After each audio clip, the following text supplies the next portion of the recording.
Not yet. Not yet. One day, that's one of the hearts of, the desires of my heart one day. One day.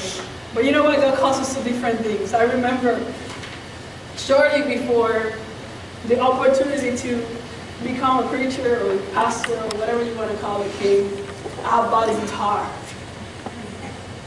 And I said to myself, I'm going to learn how to play the guitar. And I bought a book, and I bought a video, and I was already playing.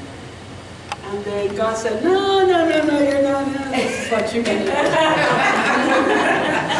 I don't know why, it sounded pretty good. That's what I thought. Anyway, we all have our times, I guess. Let us pray. Father, we thank you for the opportunity that you give us to be here this morning. We thank you for your presence because we can feel it in our hearts and we can feel it in our souls, Father Lord. Father Lord, we open our hearts to receive your word. We ask that it be your Holy Spirit planting these seeds in our hearts and they give fruit 100 times, Father Lord. In your holy name we pray. Amen. Amen. So, today's lesson is coming from John, chapter 5, verses 1 through 15, I believe. Or 17. I'm not sure. It doesn't matter. It's for John. It talks about, this is a pretty cool story. If you have a big imagination, I invite you to read it from the Bible. I'm going to read some verses here and there. But if you read it from the Bible, it's kind of like a Hollywood production because it starts like from outside and it starts explaining everything. It's like, it says, Jesus went to Jerusalem for a special feast. And it says, in Jerusalem, there is a pool covered with 5 porches, and it kind of like shows, like, explain like with details what the pools look like, kind of like really close up. And then it's kind of like starts going out, and it says, and there it is near the sheep gate, and it kind of shows the sheep gate, you know what I mean?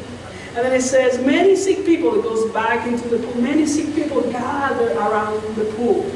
It's kind of cool, right? Because you can imagine it. As you read it, you know, if you concentrate on it. And then it tells us that there were many sick people laying in there. It says that some were blind, it says that some were crippled, and even saying that some of them were paralyzed. And they waited there for the water to move. Because it was believed that sometimes an angel from the Lord will come down to the pool and move the water. And whoever was the first person to get themselves into the water will instantly be healed. That was a tradition, right? We don't know if it's true or it's something, you know, tradition, or it was something that was really happening. We don't know. It doesn't tell us, okay? And then it says that a man that was lying there had been sick for 38 years. And it says that when the man saw the man, that he knew that he had been sick for a very, very long time. Now imagine, there are a lot of people. This is a very large pool. There's a lot of people lying in there. And for some reason, Jesus walked into that area and he just completely called the attention to this specific man that has been laying there for 38 years. You can think that Jesus probably just felt compassion for this man. I mean, imagine being sick for 38 years. It says that this guy, he was paralyzed. He couldn't do nothing. And then it tells us that Jesus asked him, came to him and said, do you want to be well? Do you want to be well? Jesus asked. And it tells us that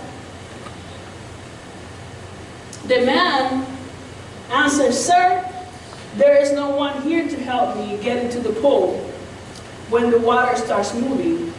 While I'm trying to make my way in the water, someone else gets in ahead of me. Oh, poor man, you might think, right? Poor guy, he's been trying to get into the pool. Oh, poor me. And I think one of the reasons why God concentrated in this man over the whole crowd of sick people. It was a hopelessness that this man must have felt. Like, I mean, imagine he's alone. He has nobody to push him into the pool when the water. The only hope that he had to get some sort of healing, it was an impossibility for him.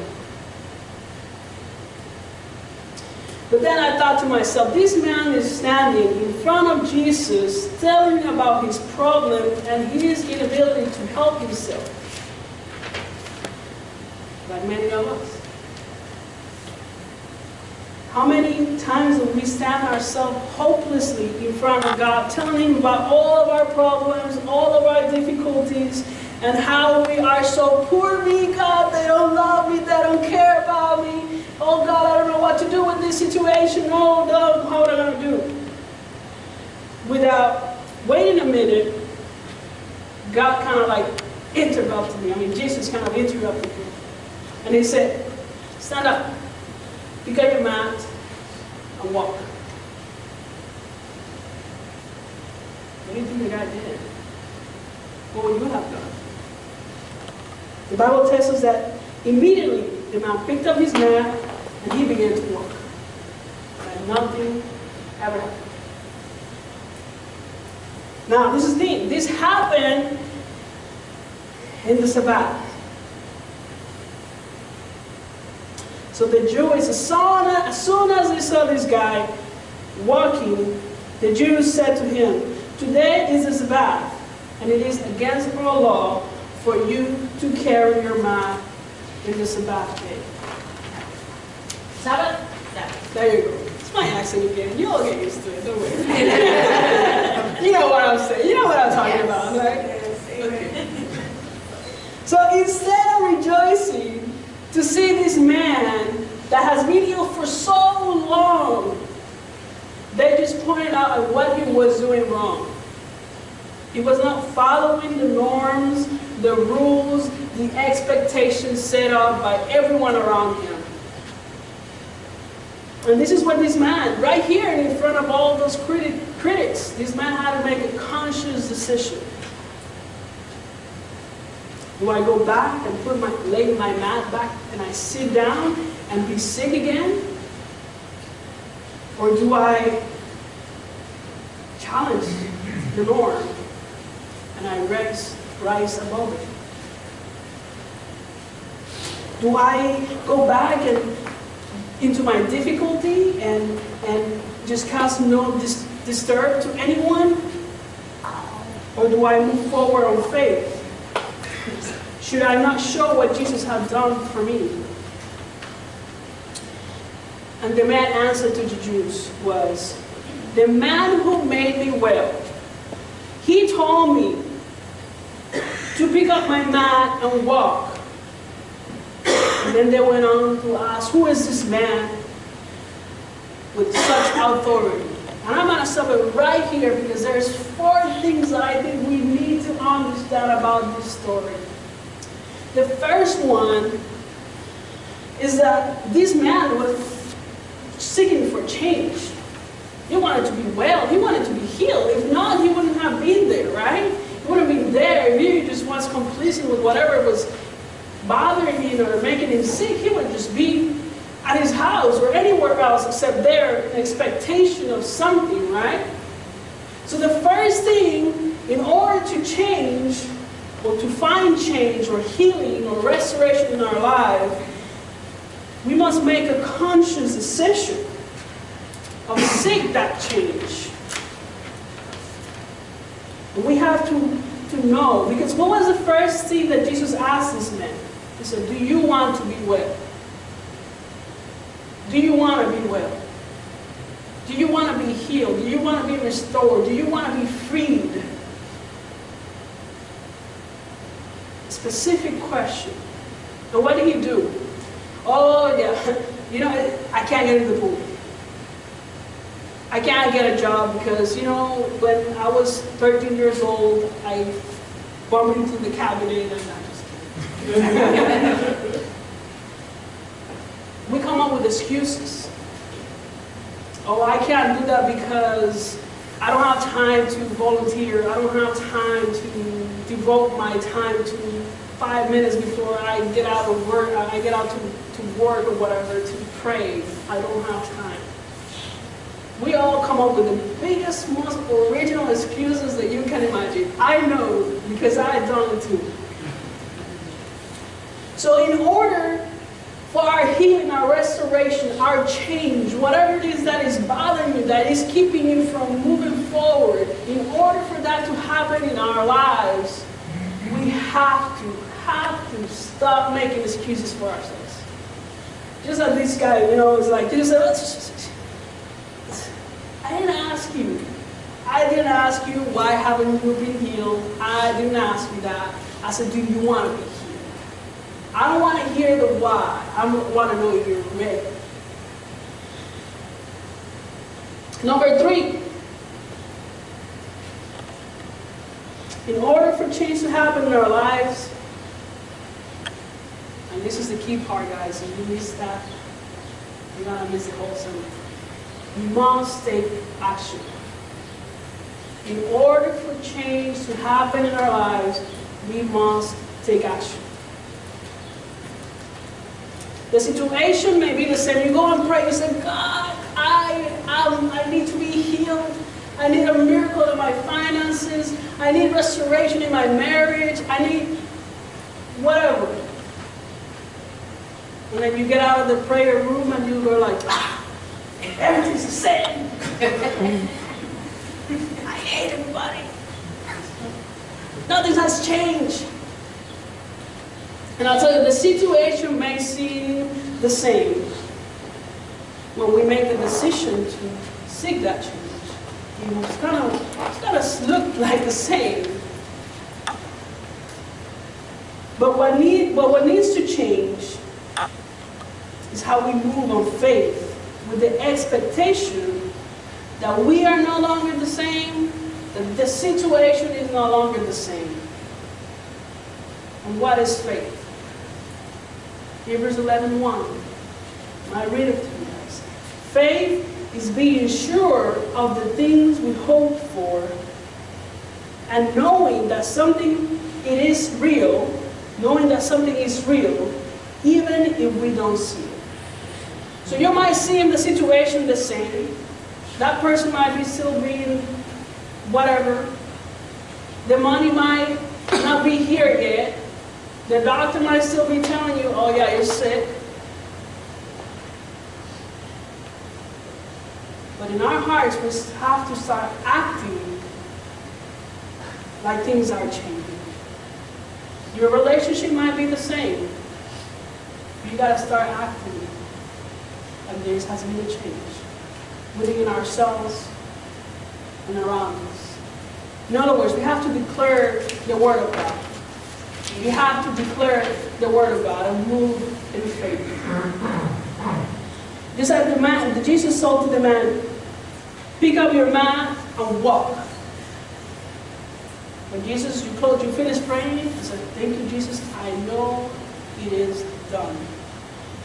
Leave there, pick up your mat, and just walk. Number 4.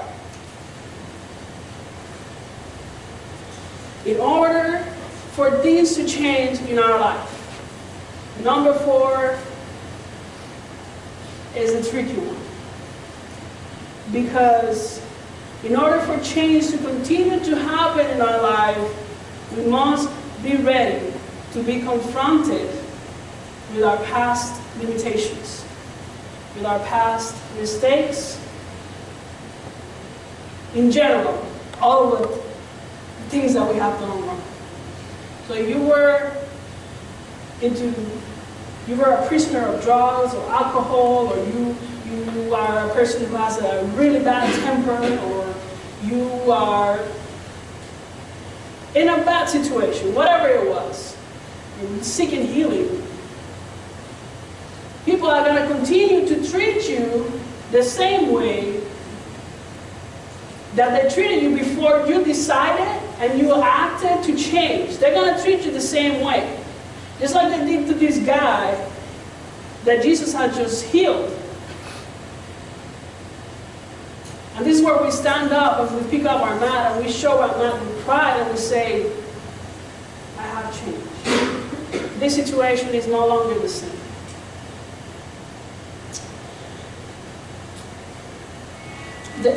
In other words, people are going to just confront us with that reality. We just have to be ready to pick up our mat and show that we as Christians are going to make the right decision every day. And this is a question that I want to ask you this morning. And I want to ask yourself, whenever you get out of here today and you are praying for that change and you are believing God for that change and you take actions to show that change, and people tell you, no, you're not, you're the same old little crazy person that I know. You are the same. Are you going to comply to them? Are we going to comply to whatever the hurts that we have been caused? Are we going to comply with that? Or are we going to give testimony of our faith and our change? And you might tell them, hey, I know it might not look like I am changed, but I have changed. I know the situation may look like I'm still sick, but I am healed. And I know the situation might look like I don't have enough to pay for my bills, but I am believing that God is the provider. And it's the only way that change is going to happen in our lives. And today, that's my challenge to each and every one of us this morning. Is that whatever your situation might be, this morning, you go through those 4 steps. And every time an excuse comes into your heart about the changes that you are about to do, you stand up. I am walking on faith. I am taking action. I am acting as the miracle is already being done. And when people tell you, oh, I don't see it, oh, I see it. Oh, I see it. I see the change in me. I see the change in everyone around me. I see the provision. I see the healing that I've been praying for. And I guarantee you that if we believe and we receive it, God will answer us. Amen. Amen.